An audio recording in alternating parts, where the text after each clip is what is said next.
Player 4. Press start to join. Okay, so I'm Mike. I'm Alan. Josh.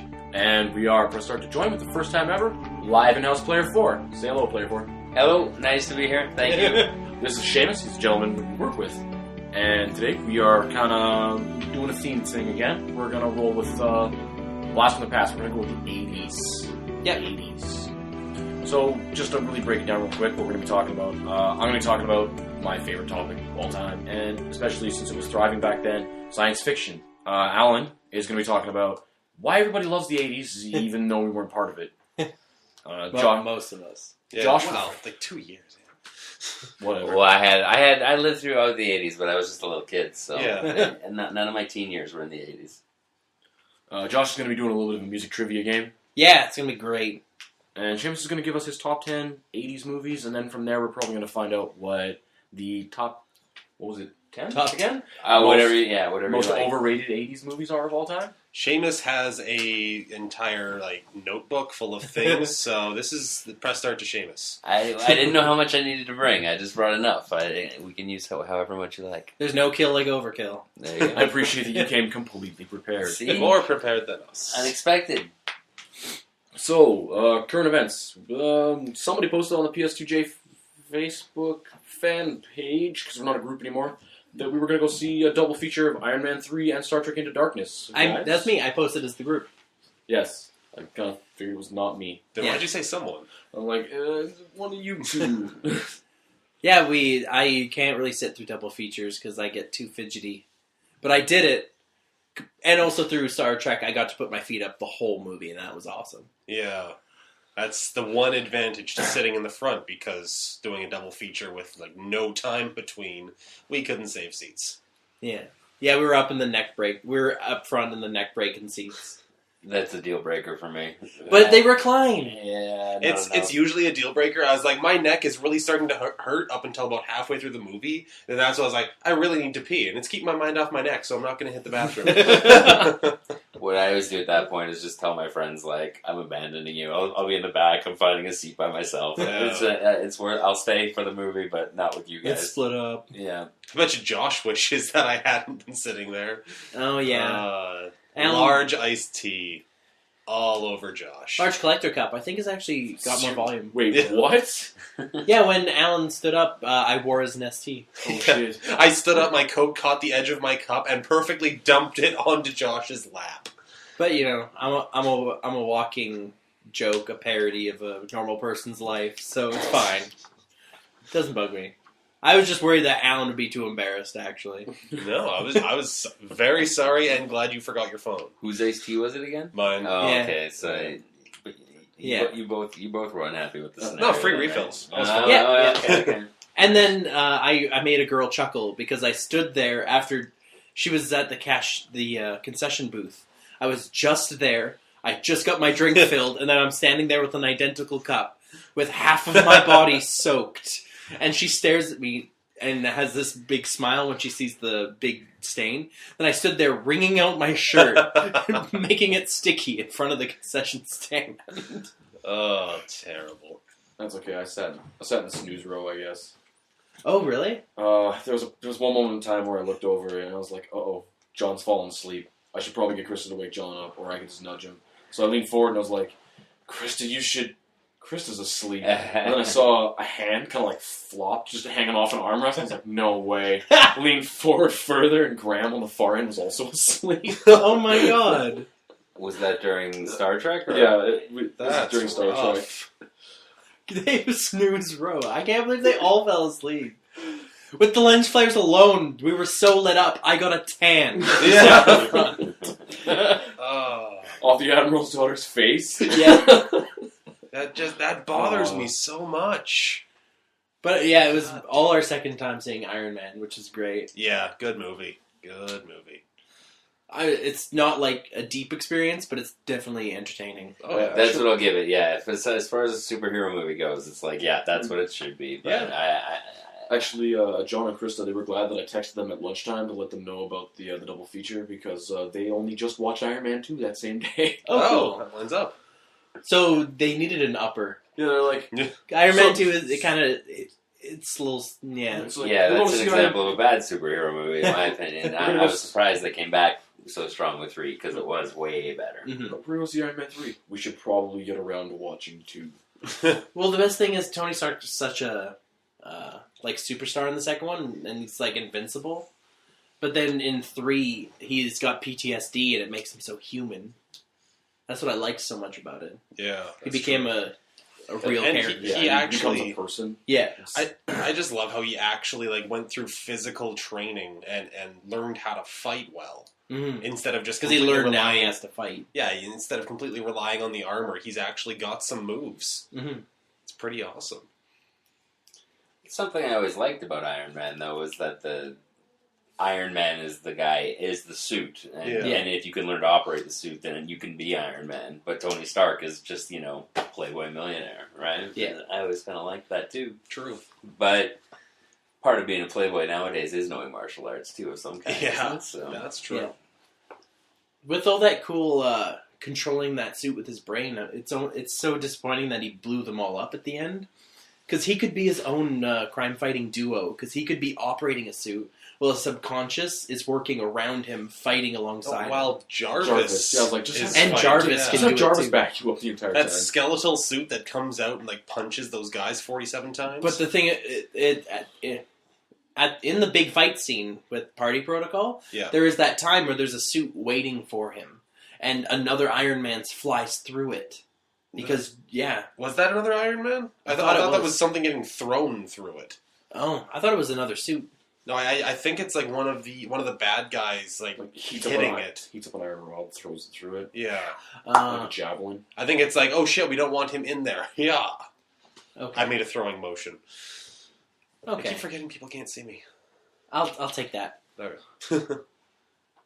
And we finally convinced Shaymus that he did not find a car out of nowhere. it seemed very much like he did, though. He digs through the pockets. Yeah, he did. He yeah. digs I through the don't know pockets. if he He takes- saw the guy get out of the car. I don't know if he takes a key specifically. He does. I Yeah. think it's a fob Well, it's, that allows for It's a keychain. press engine start. At that point, I was nitpicking. I have no problem admitting to that. My big one was Too many- the party protocol. Too many people are blindly loving it. well, the thing is, like, he's getting randomly attacked in his home. He doesn't have time to think of the party protocol. And that's at that fair. I'll buy that. That's Yeah. good enough. And to back It's good enough. to drive the nail in harder, Jarvis was working with everything to make that suit work. That's true too. Yeah. I don't know how much work Jarvis actually does. So I'll have to rely on you guys. The digital butler. I've accepted your guys' answers for these. Through all this market research that I know that we didn't do, I'm told that you guys dig giant robots. I'm going to assume that's true. Yeah, I forgot to print that off. I'm also What? told The hole. Oh, hey. I'm also Okay. told that we dig giant robots. Is that true?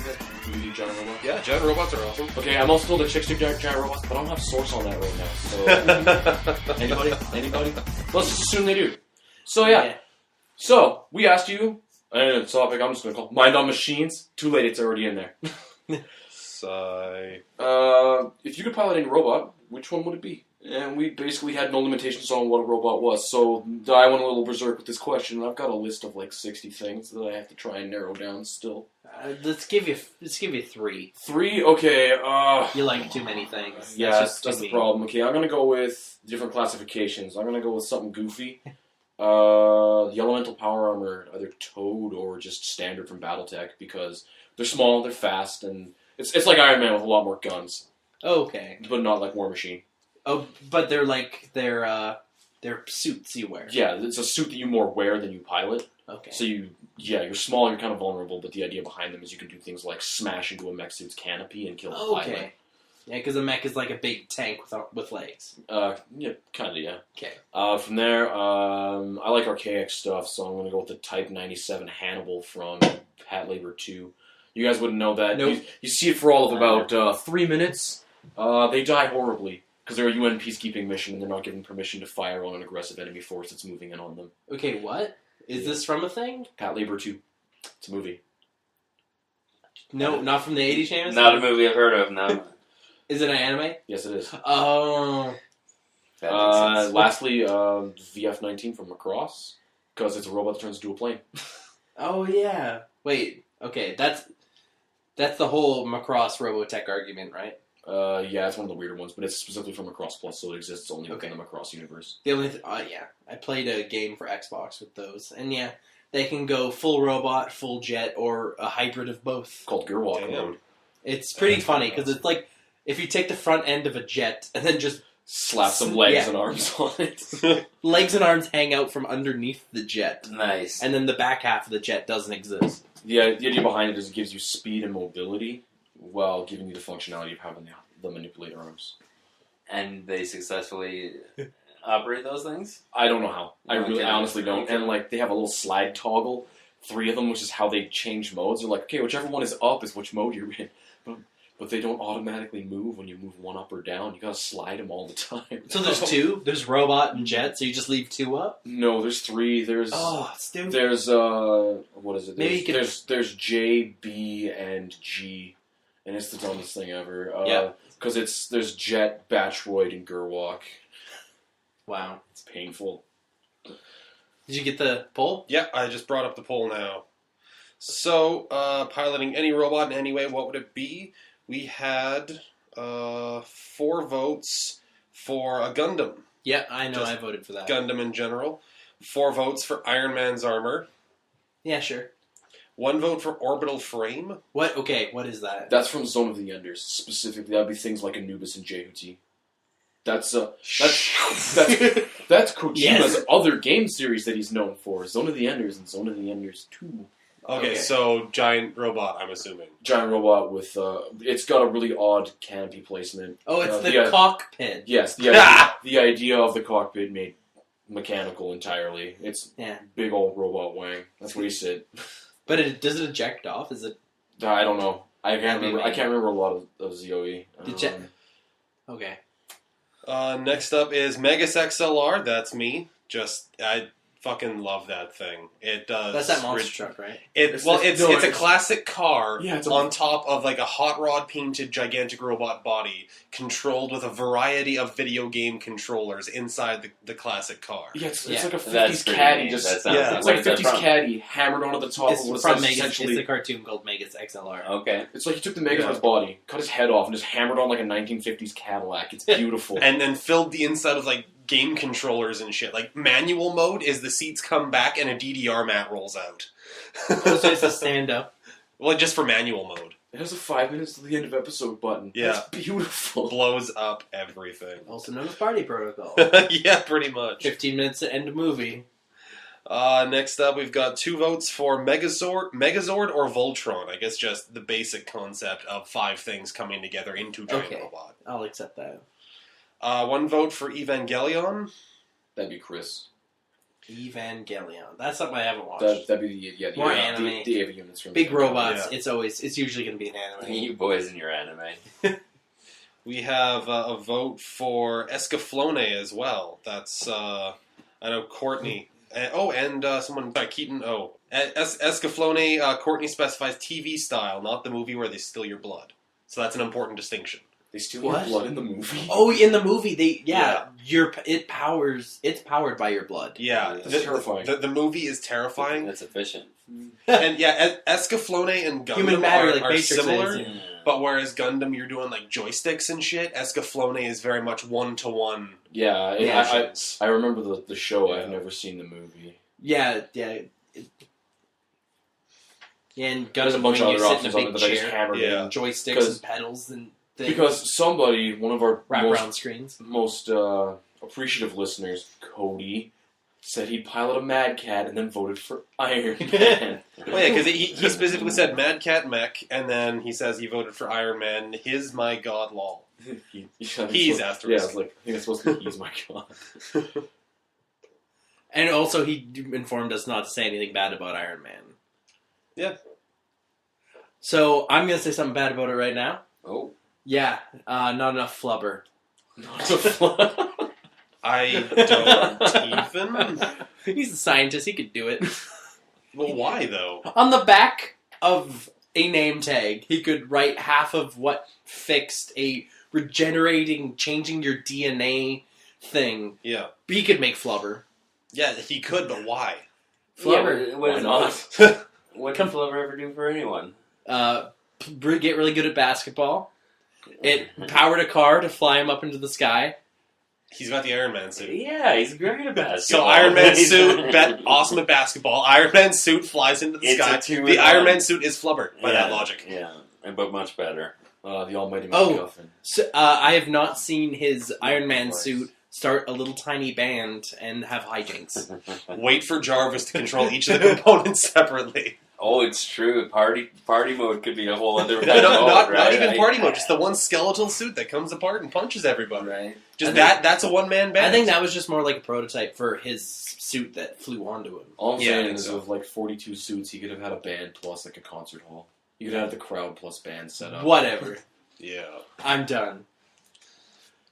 But no, Gundam. I wanted to say Epion, but he doesn't even have Vulcan head cannons. He doesn't have any sort of projectile attack. Yeah, he's just like a He's a pure dueling. Yeah. So I have to go with Death Scythe because he does have the little head cannons, which don't do much, but he also can kind of go invisible because he can make his mech not appear on other people's screens. Oh, stealth. Yeah, Nice. he hides in debris a few times like that, Oh well, if and he looks like he's really cool. Yeah, he does look awesome. He has giant robot wings that cover him, That is like, kind of neat. like bat wings. and everyone else is just like, yeah. And then his imagine like a lightsaber, but it's a scythe. Yeah. My favorite Gundam's very simple. It's not even a Gundam. Oh, It's Zack 2. I love that's not even a Gundam. Nope, I love the Zaku's, man. Oh, is it just like one of the military suits? Yeah, it's from like the original series Yeah. and the 8th Mobile Suit Team. It's the green guys, the Cyclopses, with the big riot shield on one arm, and they swing a heat axe. Yeah, I played hours and hours of Gundam games, and I don't think you sat through 1 second of them. No. Don't No, think they're pretty dry games. But with cool robots. Yeah. Yeah. Very 80s robots. Everything's sort of smooth and yeah. Okay. That was fun. Shaymus' robot. Oh, Shaymus, please. Oh, yeah. You're a robot. I don't know nearly as many as you guys, but I did manage to come up with Lieutenant Commander Data from Star Trek: The Next Generation. You want to pilot Data. It Yeah. seems to me as to pilot Data would be to be Data, isn't that right? Or, That's- because he takes care of himself, right? Yeah, that'd be a fair point. Basically, loading an imprint of your brain into his Right, positronic matrix. right. And he's smooth with the ladies. Every body part works, just like a human. Seems to That's me true. like that's a cushy gig. And there's nowhere to go, right? So there's only so many options. All of a sudden, the robot that doesn't age starts looking pretty good with the ladies, right? Yeah. So Yeah. I like the ship. I like the confinement adventure. He likes learning. He's got buddies. I don't watch Star Trek, but I saw something once where he was playing cards with, like, Albert Einstein and Leonardo da I Vinci love or it. something. He the loaded them holodeck, on the yeah. holodeck. So good times every night, right? Doesn't he Like, lounge there's singer at nothing Riker's wedding? wrong about being Data, so I'm going with Data. Not bad. Isn't he like a lounge singer for Riker's wedding in Nemesis? Oh, maybe. Yeah. I don't remember. I don't 100% remember now. Because he can emulate anything that's on file. It's just it's hard for him to create. Well, and then at some point he gets emotions. I thought. Don't go quiet when I'm trying to sneeze. Well, staring at you, Josh. I felt it and it made me stop sneezing. Yeah, like I say, I've never watched the show, but I've seen the movies. I did watch a few episodes of the show. I haven't seen the movies and It's all. on Netflix. You got no excuse. He is a No cushy, internet. Excuse. He is a Oh. cushy gig. I'm the '80s guy. There's no internet for me. That's no good. I brought a pad of paper with my notes on it. Yep. And you guys are all looking at your phones. I have a book, actually. Oh, you do? I'm good. So let's just pad this one out, guys. Okay, so we got, like 10 minutes to go? So, Or we can, yeah. yeah, no, I'm not... As a military tech guy, congratulations, Alan. I went from having a player 4 with a question that I couldn't answer because I had no answers to a question in-house that had too many answers. Yeah. Yeah. Yeah, no, I started at A and I ended up somewhere in Z, and I was like, this is stupid, I gotta stop writing now. Maybe just one more, and then you got to double J, and you're like, okay, pen down. I don't know. My strategy for picking my favorite robot is like, yeah, that one was awesome. That one, okay. I mean, I can think of a ton of other ones that I would like to. IG-88. Mm, Because it would be to be him. And then you have the head of a cappuccino maker. yeah. I don't think IG-88 has a very glamorous lifestyle. No. There's way too many to overthink. To start overthinking it, you go mad. It's what I did with 80s movies this whole week. Oh, Shaymus, why don't you give us your overrated movies before your list? Yeah, you may as well. I can do them quickly. It doesn't matter. Yeah. We still got another like 10 minutes. To kill, so. Don't rush it, because that's when you have too little time. I want to put a spoiler alert that this is not, to use one of your guys' terms, trolling, I swear. There are a couple on here you guys are not going to like. Okay. Alright? So, top 10 overrated 80s movies. They're on every single list I saw on the internet this month, this last week of best movies from the 80s. And they're all shit. This may bear some discussion for each other. The Big Chill. I'm guessing none of you have ever seen it. Heard of it. It's trash. It's people coming together for a reunion or a funeral or Too chill. and they're all sad and life sucks and oh my god, it's boring as hell. It has an amazing soundtrack and that's I think why it survived so long. But it's boring. It's full of celebrities being boring and I don't recommend it. Second, one of my favorite movie stars, Bill Murray, but Scrooged. Oh. Scrooged sucks. And I swear I loved it my whole life. And I went back and watched it recently and I was like, this is so boring. I can't believe I like this crap.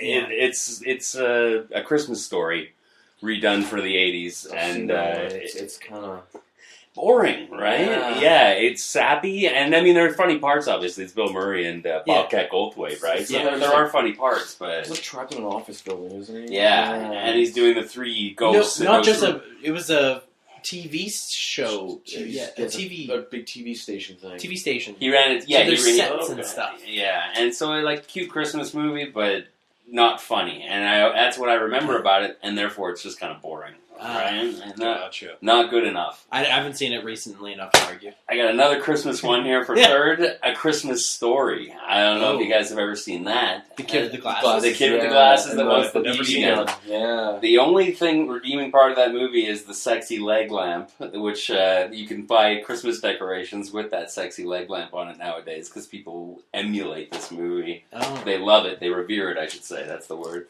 But it's boring. It's stupid.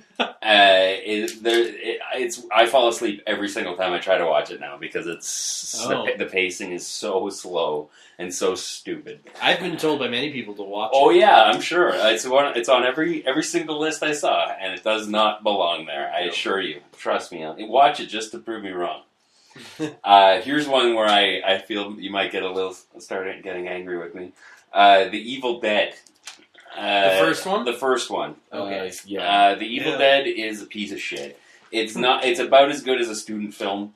At best, it's people love the director. He put in the effort, right? He tried his best with what he had, but to call it one of the best movies of the 80s, which is what all these lists were doing, is nonsense. That's trite. I would say like mediocre, but I wouldn't say piece of shit personally. No, and he's saying overrated. I'll give the overrated. Yes, absolutely. That's what it is. I think piece of shit. It's going a little too far. I owned it on VHS back for 15 years. I watched it, but looking back on it, it's not even close. Like, whenever people go to watch it, it's definitely Evil Dead 2. There are Pauly Shore movies that are better crafted than the original Evil Dead. Better written, better acted, better directed. It was everyone's first movie. Yeah, absolutely. Yeah. So that's why. Good college try. St. Elmo's Fire.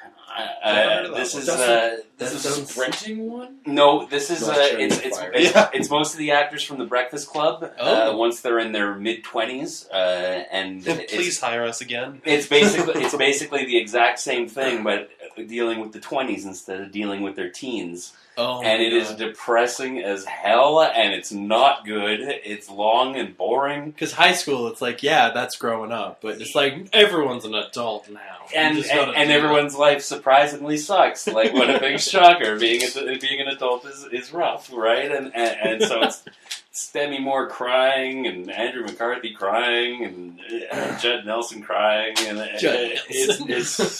it's terrible. Here's another one you're gonna yell at me about if you haven't already. Akira. Oh. I don't like this movie. I think it's really... I know you guys like your anime, and maybe that's why I don't like it. This movie was not available to watch in the 80s. It was banned. Unless you had the bootleg VHS, and so it made its way around the elementary and junior high schools, and you'd have to wait your turn to borrow it and watch it. And when I got my turn, I was just like... What am I supposed to like about this? Yeah, it's a really polarizing movie. It's either like you're into it and you're interested, or you just don't care. No. It's really easy to not care about that movie. Yeah. It, like a lot of animes, you have to be into anime because it's pivotal for the anime culture. And at the time, it was the only anime. I don't remember there being any other. Well, there probably was other anime, but in mainstream it was a landmark. Little white boy land, there was not a lot of ways to get anime. It was one of the cool It's actually very important to me as a science fiction lover because it's some of the first real exposure that we got as Westerners to the idea of cyberpunk. Oh, yeah, that is in there. It's a small first impact from it. For me, I can't watch it. I can't be. You could not. You could bribe me all day. It would take quite a bit. Help me! Moving forward, Dead Poet Society. This movie is garbage. This movie is lame. But Carpe Diem. Yeah. It's as cheesy. It's as cheesy as pretentious as the pretentious and cheesy and stupid and boring. And the theme of most of these for me is too long and boring. Too long and too boring. And to be considered the best of the '80s because these made most of the list. Is just ridiculous. I think it's a movie that you should watch once because it has a couple of good lessons. Best of the '80s, no, not even close. And I'll agree with you. Like most of these movies are written decently, but they're not made into entertaining movies, in my opinion. They're good stories that were poorly executed. Dead Poet Society is something that schools should make you watch. That's right, one of those school movies. Here's a disappointing one for me to admit. Caddyshack. Caddyshack isn't good. I've never seen that one. It's got 5 or 6 amazing comedians in it, and they really each, funny parts. They each get their 2 or 3 minutes to shine. But one of my favorite quotes of all time is in that movie. What is it? If this party got any more lively, a funeral might break out. yeah, and that's how I feel about the movie. Honestly, there's 5 or 6 funny guys walking around, but otherwise it's dull and sad. No other character gets it moving. Dreary. It's not, and that's considered a comedic classic, and it does not even belong in the best of the '80s. I won't give it any props other than Rodney Dangerfield dancing is always funny, but I could watch 5 minutes of that and then be satisfied rather than sit through this 2-hour nonsense. Satisfied for the 2 hours. That's right. This one may have been nominated for an Oscar, I don't remember, but Scarface. Scarface is too long and too boring. It's a good story. I love the story, but it's honestly an hour and 20 minutes too long. Yeah, it's hard to watch. Good acting. Good directing, everything about it went well, but it felt like 2 movies. One I was trying to get excited about, and then one that I was just hoping would end. And then it has a great ending. Yeah, it is a great ending. Yeah, so great beginning and great ending, and then all this middle fluff with the sister, and oh my god, it's terrible shit. It does all the posters and blankets you sell on the side of the street won't make that movie any better. That's right, yeah.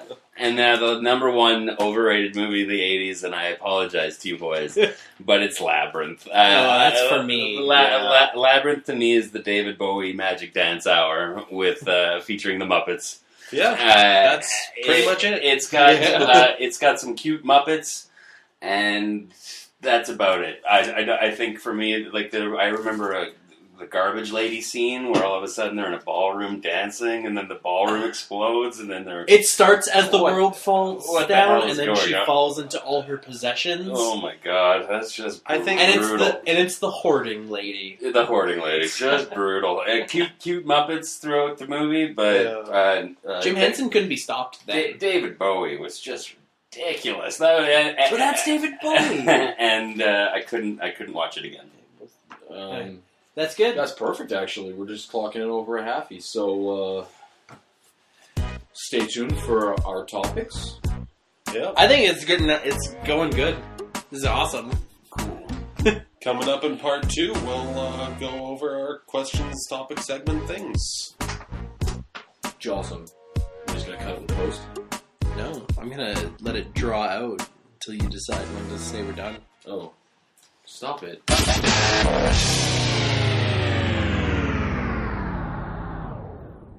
Host is disconnected.